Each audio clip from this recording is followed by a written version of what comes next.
बोलिए भारत माता की, बोलिए छत्तीसगढ़ महतारी की। जय हो। आज हमारी दीदी और हमारे भैया के तो जन्मदिन की शुभकामनाएं।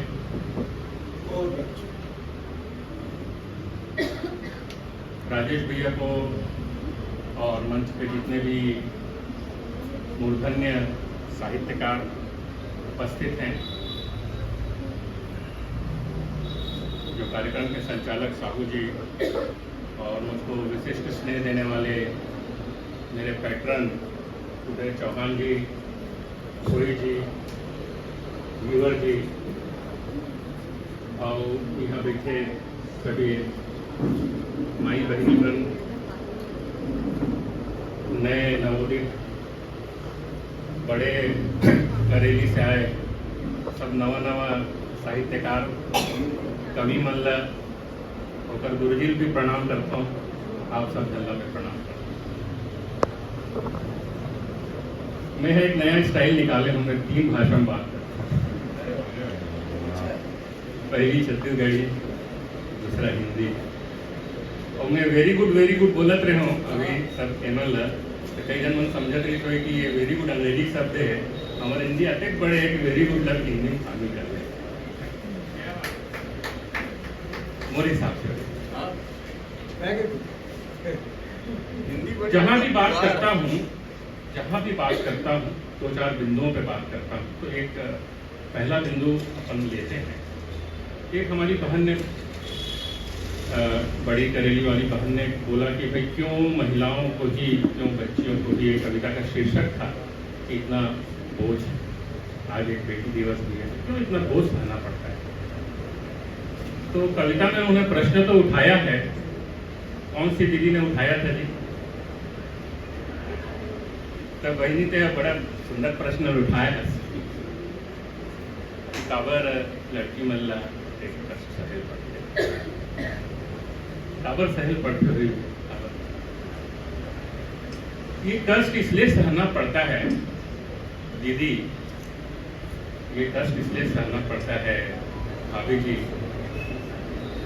ये कष्ट इसलिए सहना पड़ता है कि हमारा जो समाज है ना बेटा, वो पशुता से मनुष्यता तक भी उठ नहीं पाया है। और पशुता से मनुष्यता तक उठने की जो यात्रा है ना, वो ये संस्कृति की यात्रा है, वो भाषा की यात्रा है, वो भाव की यात्रा है। पशुता तो आप समझते ही हैं। और जितने भाव हैं, आखिर पशु और मनुष्य में क्या फर्क है? पहला तो भाव का और दूसरा एक्सप्रेशन का, लैंग्वेज का और उसके एप्लीकेशन का। और क्या पशुता से मनुष्यता तक की यात्रा में ही क्या हमारी संस्कृति की यात्रा खत्म हो जाती है? उसके आगे भी कोई यात्रा है? उसके आगे भी है। उसकी यात्रा है मनुष्यता से देवत्व की ओर, देवता की ओर। तो संस्कृति की यात्रा या भाषा की यात्रा या भाव की यात्रा पशुता से मनुष्यता तक और मनुष्यता से देवत्व। पहली कविता पूरे मानव सभ्यता की क्या रही होगी जी? यह पहला रिटन कॉन्टेक्स्ट क्या है मानव सभ्यता के पास? श्रुतियां, वैदिक साहित्य, उपनिषद। आप उसको पढ़ेंगे तो वो कविता के माध्यम से, वो छंदों में है। और पूरी मानव सभ्यता का सब सर्वोत्तम थॉट है। सर्वपल्ली राधाकृष्णन जी ने कहा है कि Indian philosophical thought is the apex thought of whole human existence. और उस थॉट को भी छंदों के माध्यम से कहा है। दूसरी बात यह है, कौन सबसे बड़े कवि हैं जी? पूरे हिंदुस्तान की संस्कृति के सबसे बड़े कवि कौन? पूरी संस्कृति के, इंक्लूडिंग ऑल लैंग्वेज। अध्येताओं को जब मैंने अध्ययन किया तो उनका कहना है कि कालिदास सबसे बड़े वो कवि तो नहीं है, उन्होंने कविताओं के माध्यम से बड़ा प्रबंध लिख दिया तो नाटक बन गया है। जब पाश्चात्य साहित्यकारों ने उनकी कविताओं का, उनके नाटकों का अध्ययन किया, कालिदास के नाटकों का, तो उनका एक क्रिटिसिज्म था। उन्होंने एक आलोचना करी उनकी कि भाई इनके कविताओं में, इनके नाटकों में, इनके शिल्प में, इनके छंद में मानव जीवन की किसी भी समस्या का उत्तर नहीं है। उसका सौंदर्य, उसका शिल्प तो सर्वोत्तम है। यूरोप में जब कालिदास पहली बार ट्रांसलेट हुए तो उसके सौंदर्य की भरपूर प्रशंसा हुई। साथ में ये कैविएट जोड़ा गया कि भैया इनमें वर्तमान हमारे जीवन की समस्याओं का उत्तर नहीं। इस आलोचना का उत्तर हजारी प्रसाद द्विवेदी जी ने एक निबंध में लिखा है। उन्होंने कहा है, बहुत सुंदर बात कही है, द्विवेदी जी की इतनी रचनाओं में पशुता से मनुष्यता तक और मनुष्यता से देवत्व के लक्षण। उन्होंने जो प्रसंग अनामदास के पोथा में उठाया है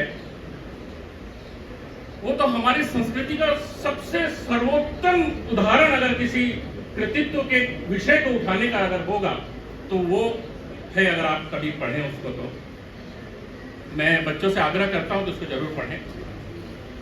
तो क्या उत्तर दिया होगा द्विवेदी जी ने? द्विवेदी जी ने जो उत्तर दिया वो आध्यात्मिक उत्तर है। क्या आध्यात्मिक उत्तर है? कि कालिदास जी जैसे कवि हमारे संस्कृति का अगर अध्ययन करें तो हमारे जो सबसे बड़े प्रश्न है वो ये है कि जीवन क्यों है और मृत्यु क्यों, कहां से आएंगे और कहां जाएंगे। तो पहला छंद ह्यूमन थॉट का सबसे हाईएस्ट एक्सप्रेशन है उपनिषद और वेद। तो द्विवेदी जी का कहना है कि ये उत्तर तो हमने ढूंढ लिया है, पर ये उत्तर अनिर्वचनीय है। इस उत्तर की व्याख्या नहीं की जा सकती। तो किसकी व्याख्या की जा सकती है? कहां से आए हैं हम, कहां जाएंगे, तो उसके बीच में क्या है? जीवन है। और उसके बीच में अगर जीवन है और परब्रह्म इनकन्विंसेबल है, अनएक्सप्रेशनेबल है, तो उसके बीच का जो जीवन है उसमें क्या है? कोई रसों का प्रवाह है।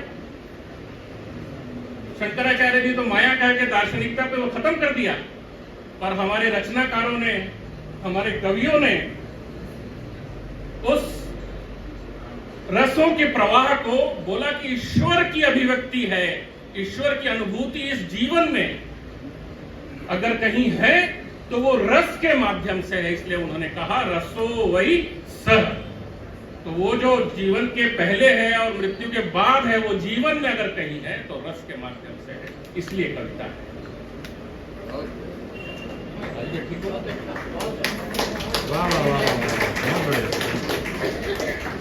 एक लास्ट बात करके मैं, अच्छा ये बताइए, 11वीं कक्षा के बाद, 10वीं कक्षा के बाद अगर हिंदी विषय सब्जेक्ट में होता होगा तो रायपुर में कितने पेरेंट्स बोलते हैं कि हिंदी लो, यानी ह्यूमैनिटीज लो, और न्यूयॉर्क में बैठे कितने पेरेंट्स ये बोलते हैं उनकी भाषा में कि आप इंग्लिश लिटरेचर लो।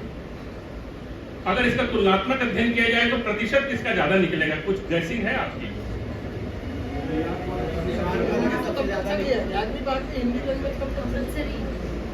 नहीं, अगर सिर्फ साहित्य के अध्ययन के संदर्भ में अगर पूछा जाए